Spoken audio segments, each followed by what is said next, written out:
How to find the total number of apps installed on the Apple Watch 7. First, let's go back to your clock face by pressing on the crown button on the side here.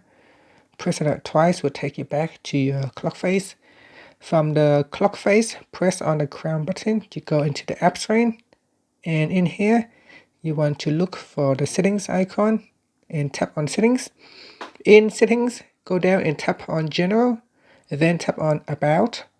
Next, go down and you will be able to find the total number of applications installed on your Apple Watch 7. And that's it. Now you can tap on the back key at the top to go back to settings. Press on the crown button to go back to your Apple watch face or the clock face. So press on it again to go back to the watch face. And that's it. Thank you for watching this video. Please subscribe to my channel for more videos.